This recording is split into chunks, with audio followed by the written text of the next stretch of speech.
ಇದರ ನಡುವೆ KH ಮುನಿಯಪ್ಪ ವಿಚಾರಕ್ಕೆ ಏನು ಹೇಳ್ತಾರೆ? ಐ ಡೋಂಟ್ ಕೇರ್ ಅಂತ ಹೇಳಿಬಿಟ್ಟಿದ್ದಾರೆ ಸಚಿವ ಮುನಿಯಪ್ಪ ಅವರು.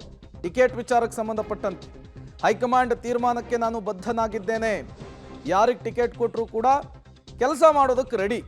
ಸೋಲನ್ನು ಕಾಣದೇ ಇದ್ದವನು ಸೋಲನ್ನು ಕಂಡಿದ್ದೇನೆ. ಹಾಗಾಗಿ ಈ ಸೀಟು ಗೆಲ್ಲಬೇಕು ಅಂಥೇಳಿ ಹೈಕಮಾಂಡ್ಗೆ ನಾನು ಕೇಳ್ಕೊಂಡಿದ್ದೇನೆ. ನನಗೆ ಅವಕಾಶ ಕೊಟ್ಟರೆ ಈ ಸೀಟನ್ನು ಗೆಲ್ಲಿಸ್ಕೊಂಡು ಬಂದೇ ಬರ್ತೇನೆ ಅಂಥೇಳಿ ಹೈಕಮಾಂಡ್ಗೆ ಭರವಸೆ ಕೊಟ್ಟಿದ್ದೇನೆ ಅಂಥೇಳಿ ಸಚಿವ KH ಮುನಿಯಪ್ಪ ಅವರು ಹೇಳಿಕೆಯನ್ನು ಕೊಟ್ಟಿದ್ದಾರೆ.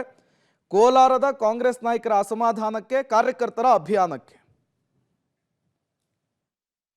ಭಾರತಿ ಸುರೇಶ್ ಇದ್ದರು, ಡಾಕ್ಟರ್ ಸುಧಾಕರ್ ಇದ್ದರು, ಶಾಸಕರಾದಂಥ ಕೊತ್ತೂರು ಮಂಜುವರಿದ್ದರು,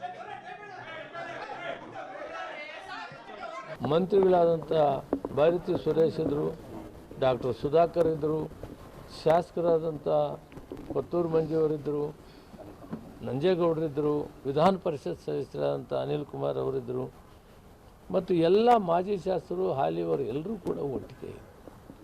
ಇಂತಹ ಸಂದರ್ಭದಲ್ಲಿ ನಾವೆಲ್ಲ ನಮ್ಮ ಅಭಿಪ್ರಾಯಗಳು ಹೇಳಿದ್ವಿ.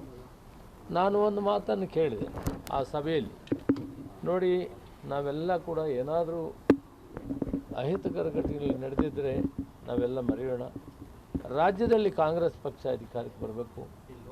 7 ಸಾರಿ ಇಲ್ಲಿ ಗೆದ್ದಿದ್ದೇನೆ ನಾನು.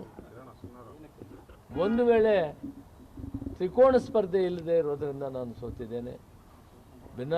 ಮರೆತು ನನಗೊಂದು ಅವಕಾಶವನ್ನು ಮಾಡಿಕೊಡಿ. ನಾನು ಸೋಲನ್ನೇ ಕಾಣದೇ ಇರೋನು ಸೋಲು ಕಂಡಿದ್ದೇನೆ.